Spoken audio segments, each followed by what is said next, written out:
welcome to Your Money Map, sponsored by the Alliance for Lifetime Income. I'm your host, Jean Chatzky. Very nice to see all of you today, and to know that you are out there and will be contributing to this conversation. On a recent show, I talked about the difference between having a job, a career, and a calling, and the fact that people who feel that what they do each day for work is a calling tend to be happier. They tend to be more engaged, more involved, have a greater sense of overall well-being.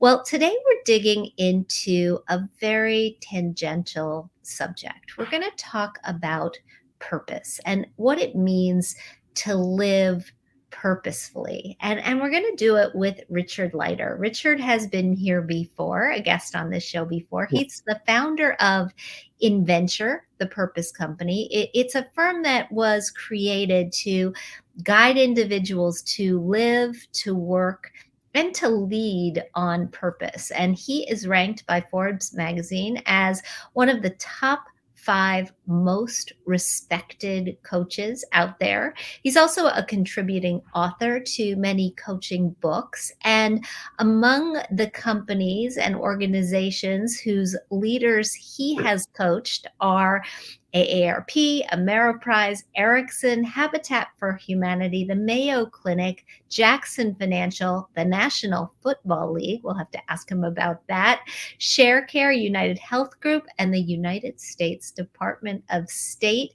Richard, welcome. Thank you so much for coming back to be with us today.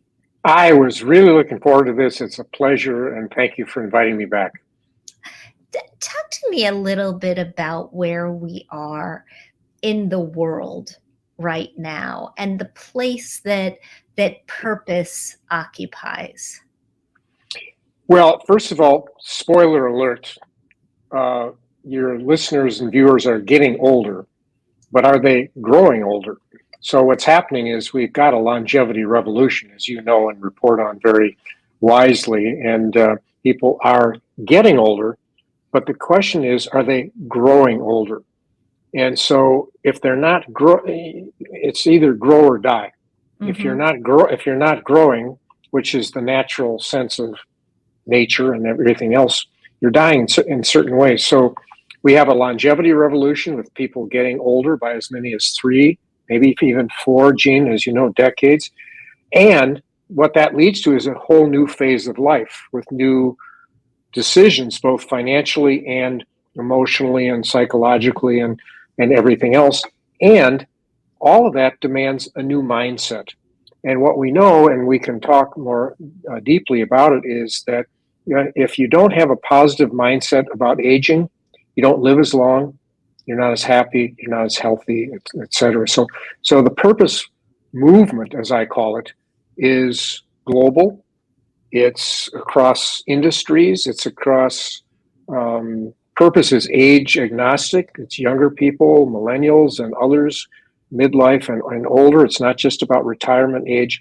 So what we have is that people say, "Oh, Richard, you hit it just right with all your work on purpose." And I said, "I've been looking at this for a long time, but now its time is here."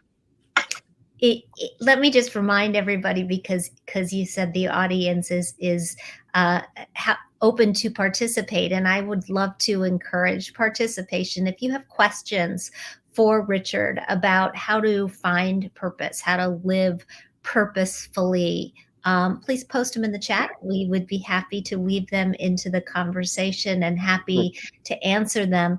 There's some research that came out this week, a Gallup survey that is one of those surveys that they do every year, and it takes the pulse of people, where they are, how they're feeling about life right now. And just to bottom line it, they're not feeling great. How can having purpose or living purposefully change that? Well, first of all, purpose is not a luxury. Purpose is fundamental. And by that, what I mean is that the science, the surprising science, perhaps to many, is that purpose is fundamental to health, to healing, to happiness, to retirement, and ultimately even to longevity. I did a PBS special on the power of purpose, and it was shown in hundreds of cities, still is being shown actually in certain ways.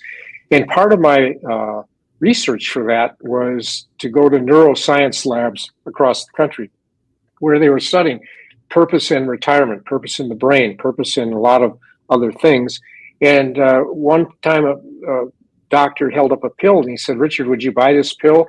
It helps with cognitive decline or Alzheimer's. It helps with sleep apnea and macroscopic stroke and would add 7 to 5 years to your life. Would you buy it?" And I went, "Of course, who wouldn't?" Yeah, I'd buy But that. Sign me up.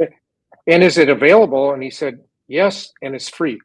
And he smiled and he said, "It's purpose. It's not just purpose, but with good health and with good finances, et cetera, without purpose, you don't have these same ingredients for a longer, healthier life." And so what we know now is that purpose is not a luxury, but it is fundamental. Now, the question is how to not discover it or find it, Jean, as you know, but how to unlock it, how to bring it out inside. And that's what we're talking about here. Well, and we're going to go through a process actually that you've developed to help people unlock purpose. But before we do that, define it for us.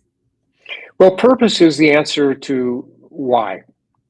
Why do I get up in the morning? Why do I do what I do? And purpose is a verb. It's a path. It's a practice. It's something we do. It's not something we have. So you did a great job introducing me by saying it's about living purposefully. It's not about having a purpose and therefore then check the box. I got that. It's about what do I do day to day, minute to minute, hour to hour to actually live and have that felt sense of purpose. That felt sense meaning it actually is. It feels better, and I feel more alive, and bring more of myself to the world on a day to day basis. It's what matters, right? And you and Yeah, I spoke before having this conversation, and you said in times of uncertainty. And right now, if I look at the world and if I look yeah, at the economy, we've got the conflict in Ukraine, we've got inflation, we've got markets that are wild, we've got right. hearings on Capitol Hill. I mean, I could just sit here and for our entire show, I think I could list all of the elements of uncertainty that we're experiencing in the country right now. You said in times of uncertainty, what's called on is personal certainty, and that Right. purpose fits into that. Can you explain that? And then we will go through unpacking it and Yeah. helping unlock purpose. Yeah, it's a really great and big question. And in times of change, in times of uncertainty like this, and I feel a sense of despair like maybe you do and others, many others do at times, and in spite of it all. And when in times of change or when there are triggers or events in our life of which you've named several and there are many more you said we could talk about, we go higher and we go deeper. When we go higher, we step back and go, what's going on out in this crazy world? And then we go deeper and we look at what's going on with us in our relations in our family. And when we go deeper, what we yearn for are the constants. What doesn't change in times of uncertainty? And that's when we look for a sense of why am I doing this? What's the point of the exercise? What is my purpose? What do I do in these times? And so we dig a little bit deeper into the larger questions. The pandemic raised a lot of existential questions about the end of life, for example. And if I don't live that much longer and the clock's ticking, what do I do now? That kind of thing. My teacher in this early on, and I've had many great mentor teachers, was Viktor Frankl, who was a neurologist, psychiatrist in concentration camps. He lost his whole family and his pregnant wife and his grandparents and everybody. He was liberated and weighed 87 pounds and came back to Vienna, where he was, as I said, a doctor, training other doctors, and he wrote Man's Search for Meaning. And he said this, which I think is important, Gene, and that is the ultimate choice, or the ultimate factor in our lives is choice, choosing what matters in these times, and then acting as if we can say yes to life, in spite of everything. So part of it is this mindset that's so hard to define, but this mindset to choose life in spite of everything. And that's in with retirement, and so many people who choose to retire and then find something's missing. They Yeah. have to revisit that sense of what's the point of the exercise. So let's go through the exercise, right? We like to get tactical. Yeah, We like to try to leave people with real solutions on this show, things that they can actually do, things they can follow along. And let me just say to everybody who is watching, try this. And let us know how it's going. You can drop us a line. You can tweet at me. I'm at Jean Chatzky. I'm sure you can get Richard on social media also, and then we can come back and we can follow it up with a part two. I'd love to do that. Yeah, There are 6 steps, right, Richard, in yeah, unpacking your purpose or setting up your yeah, practice. yeah, Let's talk about the 6 steps. Let's go yeah. through each of them. It's also, another word for it is reimagining retirement, or reimagining this new, or this next phase of life. And one of the things that I found in interviewing retirees, when I asked them, what is your single biggest challenge in retirement? The question that comes up oftentimes is relevance. Maybe it's not that word, but remaining relevant, remaining with a sense of identity and focus in the world and things. So the 6 practices of reimagining are, first of all, and it doesn't go actually step by step by step, because you can enter into any of these 6 practices at any point and then go back to others. But number 1 is reflection. And reflection does not mean to go off to a cave in Nepal and meditate and light a candle or anything. It means to simply step back like wisdom and look at the big picture and look at where have you been in the rearview mirror, and where can you go in the windshield. And the windshield is often, or is, bigger than the rearview mirror. So when you reflect, it's not about just where have you been. It's about where you can go. And so, when I look at reflection, people say, what do I reflect on? And I say, well, let's just look at the 3 M's: money, medicine, and meaning. Mm-hmm. Now, maybe you got the money thing handled. Maybe you got the medicine, meaning health, not medicine per se. But what's going to give meaning to your life? Because we all know a lot of people who are unhappily wealthy and healthy, and we know other people who are not so wealthy and healthy who are happy. So what's the distinction? How do we reflect on what we want? So one of the things, just to take the reflection piece just a little bit further, Jane, is that a lot of people find when they retire that they've been living a default life. They've been living somebody else's kind of vision of the good life. And now they want to look at, well, what's my vision, my authentic vision of the good life going forward? Where do I want to live? Who do I want to live with? What do I want to do? And what's my reason for getting up in the morning? So place, people, right work, sort of, and purpose is so reflection is step 1. Step 2. Before you leave reflection, and I'm going to ask you this at pretty much every step along the way, because for me, these things become more tangible when I have examples. So you've coached a lot of people through this process. Give me an example of what somebody learned in reflecting. Well, I mean, the reflection is really just pushing the pause button and looking at, what do you want? One of my colleagues has an answering machine. When you call, and he's not there, it says, at the sound of the tone, please leave your answer to life's 2 eternal questions. What do you want? Or who are you, and what do you want? And so reflection is, who are you and what do you want? And so the what do you want question could be a bucket list.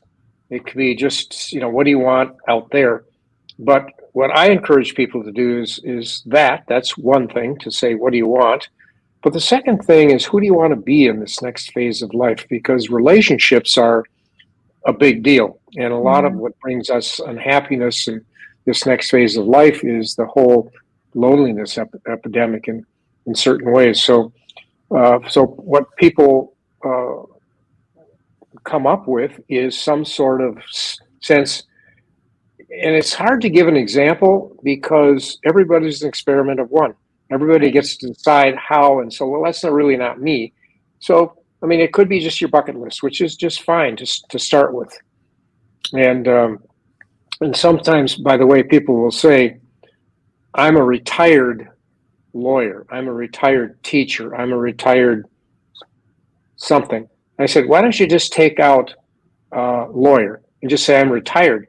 And they'll say, oh, no, I want to matter. I want, I don't want to just be nobody. I want to be somebody. And I was somebody, and now I'm not somebody. And so part of the conundrum here is, how do you stay relevant? And reflection helps us to say, what would help you to remain relevant?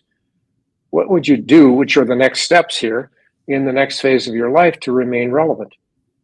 Does that make sense? Or Yeah, no, it makes a ton of sense, and I think it makes even more sense for people like me who are very caught up in the work that we do every day. And one of me the too. reasons, Me too.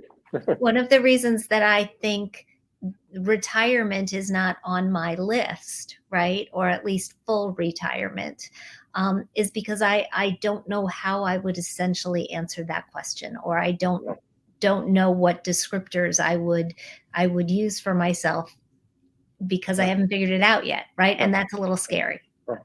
Well, in my interviews with retirees, they'll say, "Oh, I'm so busy. I'm more busy now than I was when I was working full time." And I went, "Well, what are you busy about?" Right. And they pause and they'll say a lot of things, and I'll say, "That's filling time. What about fulfilling time? What Mm. gives you fulfillment? What gives you meaning? What gives you a sense that you're really relevant and engaged?" And oftentimes they haven't figured that out. That's part of the new realities of retirement, is figuring out what brings you both money, medicine, or health, both essentials, both fundamental, as you are expert in, and also meaning. What's going to give you that reason to get up in the morning that makes you really come alive and gives you that spark? What's number two?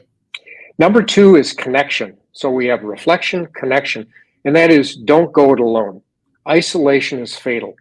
And so going it alone is an incredibly bad idea. I was on a program recently with Vivek Murthy, who is the Surgeon General, who wrote a book called Together. He was Surgeon General under Obama and Biden, and is now. And he said the biggest epidemic, or one of them, is loneliness. Yeah. So many people today are going it alone. They've been successful. They have enough money, or they're doing, but they don't. They haven't figured out that connectivity. So the practice that I teach people is to have a sounding board. So as a retiree, don't go it alone, have a sounding board. And it's not just your spouse or partner, or it's others. And the sounding board has four people on it. Number one is a wise elder, somebody who is an exemplar of retirement that you could say, oh, they did it pretty well. I wonder what I could learn from them. Secondly is a committed listener, somebody who can listen to you and say, to look at all of the nuances of, sure, you got it together financially and health wise, but what is it that's missing for you? And let's talk about that. Third is a wise younger, Mm-hmm. somebody who's younger than you that you can talk to that might ask you different questions. And fourth is a purpose partner, somebody you can go together and say, let's check in on a regular basis. Let's talk about this. I don't want to be out there just playing golf or doing the activities on my bucket list. I actually want meaning and meaningful relationships. And I don't want to have to be Mother Teresa or go and volunteer, but I do want to do it usually beyond my own family. I want to do it in a broader sense. I want my life to matter. I want that sense of relevance. So that's connection. Third, we move to third. Sure, Third, we third, can is- do the third. third is explore. So once you've kind of thought it through and talked to some others and kind of created a structure, then the third thing is to get out and explore things that you've been thinking about. So explore. I know that I was on a program with the founder of TED, Richard Warman, and he said that TED, the TED Talks, Sure. were created on curiosity. Millions, maybe billions of people a day watch TED Talks because they're curious about something. So exploration is, what are you curious about? Get outside of your comfort zone and open some doors to new hobbies, new avocations, new vocations, new things that you're curious about. And so exploration is to not just sit back and wait for it to happen, but actually start to move out there in certain ways. And when people do that, there's this sense of like, where have I been? I've been so busy either parenting or working or doing what I did. I didn't have time to explore. Now I have some time to explore, and maybe it's a new place you want to live. Maybe it's a new vocation. The highest percentage of new entrepreneurs in the country is women over 60 who I are know, isn't that exploring. amazing? It's fabulous, but they're exploring new things they didn't perhaps have the time or the wherewithal to explore now, but it's never too late. And Isn't so, one of the things that I think is so interesting about exploration, and one of the facets of the process that gets discounted in my mind, is that it teaches you what you don't want to do, right? And I exactly, it talk to does. my children about that a lot as they Right, try jobs in their 20s. I think your 20s are a time to try different things. right. Um, and it's okay to find out what you don't like. Yeah. Yeah, when I did the PBS special, I went out to 6 cities to do live events. If you pledged at a certain level, you'd get me to do a live event. And Gene, it was I would walk into the room and there'd be a whole family sitting at a table, grandparent, parent, kids, et cetera. All said, "You're all here. You all saw this special. What do you?" They said, "We're all at an exploration of what's next moment." And I thought I had it all together, the grandparent, but now I'm without a job or I'm retired or and I'm asking the same questions and so we can help each other. We're all here so we can enjoy or we can have a conversation and some practices to figure out how to do this. And so I found that to be very revealing. Yeah. What's step 4 or number 4? I know they're not Yeah. steps. I'm not taking them No, in order. no. Step 4 is to choose. Of the explorations, is there one area or one thing, not or one, or maybe one or two, that you want to do a deeper dive into? And so, are there things that you would like to make some commitments to and find somebody to maybe mentor you or a place to go to experience this? And so, rather than just keep exploring, uh, maybe if you're exploring a new place to live, maybe you need to go there. Maybe you need to get the newspaper. Maybe you need to talk to the Chamber of Commerce. Maybe you need to do some, but you need to do a deeper dive into just opening the door and close. And I think you made a great point about closing some doors. That's part of it.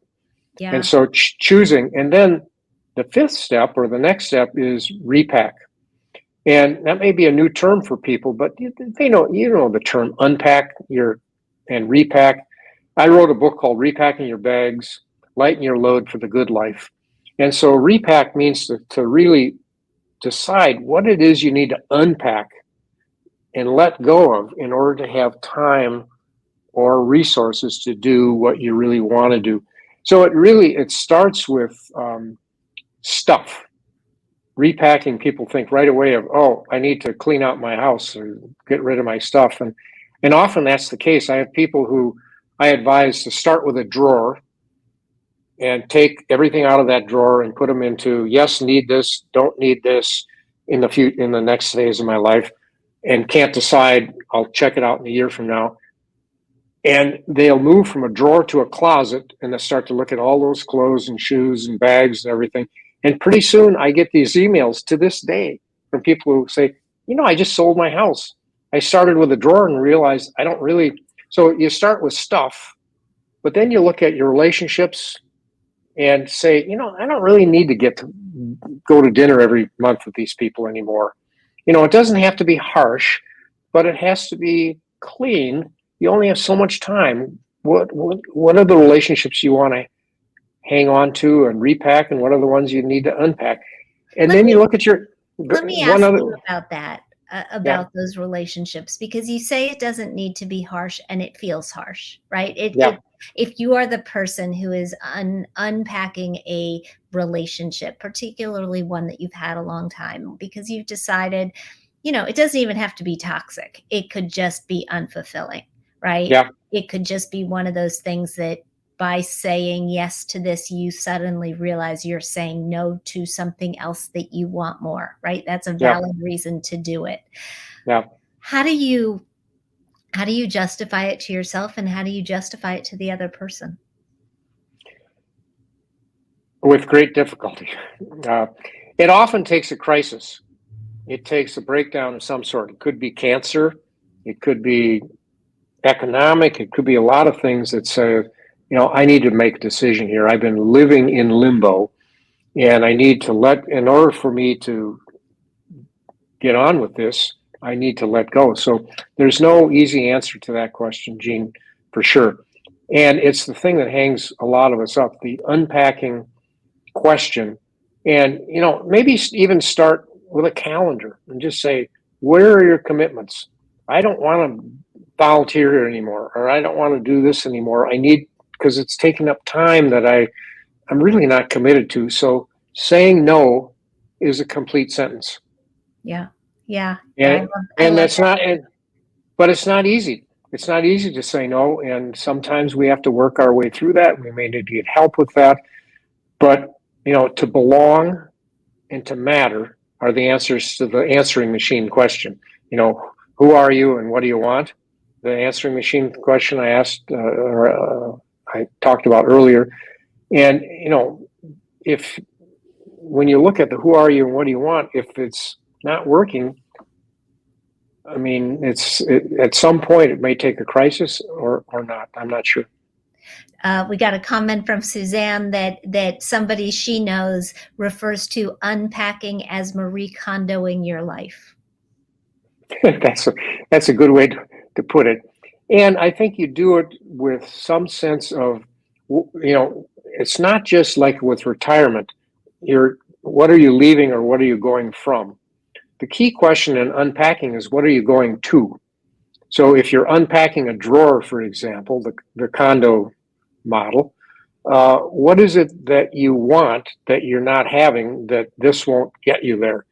So, when you look at the three boxes in front of you with the drawer as a simple example, what what will get you what you want, what will not get you what you want, and what are you not sure of? And so you start to make these distinctions, which are very hard as human beings to make. After we repack, what do we do? Act. Number 6 is act. We choose I'm going to make a commitment here.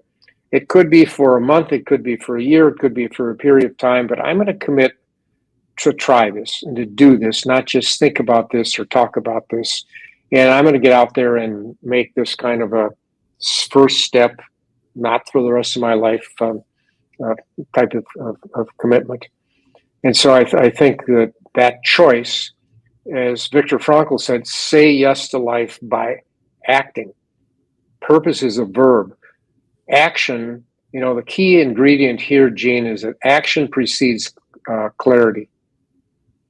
That's a big line. I mean, that is a huge line for me. It took me a long time to learn. It's not just about having a purpose. Action means acting purposefully leads to that felt sense, that sense of purpose. So action by doing something that you're committed to. And, you can go back to connect and reflect and explore and look at this. It's not just this automatic um, way of being. It's a process. But I say this all the time, Gene, and that is the process works if you work the process. You can't just think through this. You got to act through this. I've heard you use the phrase purpose and a paycheck. That and it makes sense to me, right? You can really only in many cases afford to do this if you've got the resources available to support you, particularly in retirement, Yeah. particularly if you've given up your lucrative day job or career, and maybe you're doing Right. something that earns some money, but maybe it's less money, or maybe you're working part-time instead of full-time, or maybe you're not working for pay at all. How do you sustain the practice of purpose through retirement? How do you afford that? Well, hopefully you've had a good and have a good financial advisor that's helped you to create that kind of a construct or that kind of a reality. But the question always is how much is enough? How are you going to figure this out? And so Chris Farrell, NPR financial correspondent, longtime colleague of mine, friend of yours as well, and he wrote the book Purpose and a Paycheck, and he said, don't start with the paycheck, start with the purpose. Create a fundamental picture, a narrative of who you are and what it is you want. And it may not work out the way you want it financially, but if you are saying, well, if I just do this and then someday I'll retire and do what I really want to do, he said that's the old narrative. The old life phase that I grew up with, my father, who worked for the same organization for 40 years, retired and died 2 years later. He had enough money. He was, I thought, healthy, and he died. And his thing was that he couldn't wait to retire. Mm. And when he retired, however, he had spent so much of his most precious currency, his time, doing things that were really not exactly who or what he wanted to be or do. It wasn't terrible, but it wasn't exact. So I think we have to weigh out with purpose and a paycheck. With purpose is that time is our most precious currency. How are we spending our time? And will it get us? So I coach people all the time who say, this is great, but I don't have enough money to do this. And I went, let's figure out how you can revisit this and get your financial planner involved in figuring out, is there a way? Yeah. Yeah, it's so interesting. I had a conversation with my husband this week about a friend of his who had sat down with his financial advisor just this week, and now have decided, they've got the money. They can stop working these jobs, and they've got a lot of activities in the community where they're more meaningful to them, right? That's Right. where they want to spend their time. And they sat down with the financial advisor to figure out if they could afford it. I think the question that we deal with often on this show is, can you afford to do it in a sustainable way, right? Yeah. And that's where having a guaranteed income in retirement comes in. That's where knowing Yeah. that your fixed expenses are going to be covered with an Yeah. annuity, with a pension, with a combination of those things, and Social Security, as well as some money spilling out of your retirement account. You Right. don't want to have to worry that that's not going to be there when you hit your Right. 80s, 90s, and beyond. And I agree with all of that. And the question is, money for the sake of what? Not just survival, but what is it you really want? And what are some things you can unpack, perhaps, to get to the point where you want to get to with the clock ticking. I'm often, in this new book that I have out, Who Do You Want to Be When You Grow Old? It starts out with the long conversation, which is what we're having, but it ends with the last part of the book is the ultimate conversation. It's about dying. Mm. And so when people say, "Oh, it's so morbid," and I said, "Not morbid at all. It's a reality check on who you are and what do you want." And the key question basically is at the end of life, will I earn a passing grade? Will I do my life, or have I done a default life and lived somebody else's life? I've interviewed so many people over the age of 65 over the last 50 years. I've made not a hobby, a vocation, Gene, out of interviewing people who are 65 and older. And I've written about this extensively, and I've talked about this, but I'll just mention it here because it's important. when people say, when I ask them if they could live their life over again, I'm talking about thousands of people here, not 10 people. They'll say, I wish I would have been more reflective. I wish I would have looked at what I really wanted and made some of these choices. But you can do that at any age. Secondly, they'll say, I wish I would have taken more risks. And the risks were not necessarily financial, moonshot risks. They were risks around relationships and work. I wish I would have spent my precious currency, my time, on what really matters, which are my relationships and the work I love to do, which is, I push on this thing, at the end of life, I wish I would have spent less time at the office. That's not true for a lot of us. Right. A lot of us, our work is very relevant to who we are and what we love to do. So it's maybe for some people that's the case. So reflection with these older adults, if you could live your life over. And the second is risk. And the third is the courage to make those choices. And the third is they want their life to matter. 100%, no exceptions. Human beings in their DNA want their life to matter. And that can come in a lot of different ways. But retirement, or what we call retirement, or this new phase of life, these new decades, which maybe more years than you worked in many ways, you want your life to matter there too, just as much. Tell us where we can find this new book, Richard. Well, it's available Amazon, Barnes and Noble, etc.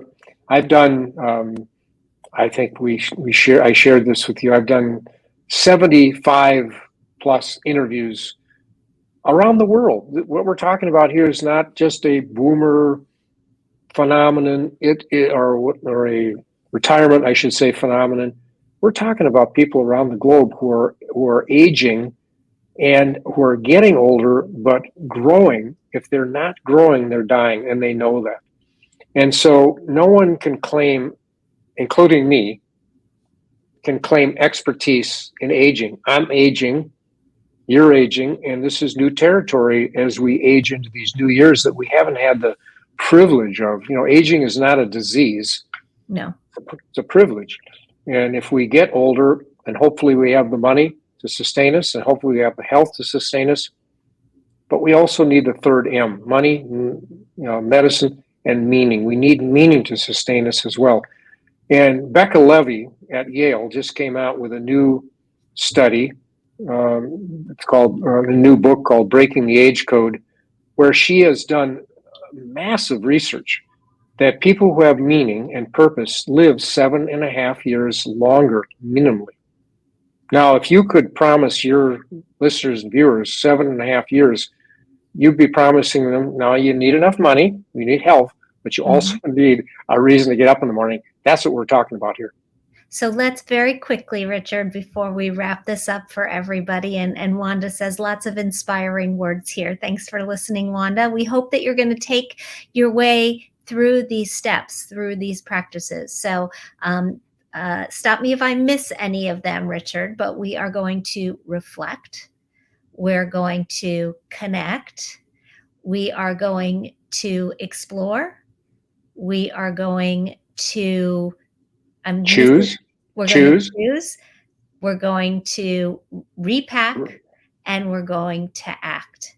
And try it, everybody. Go ahead, give it a shot. Let us know how it goes. Again, you can reach both of us at social media, on social media.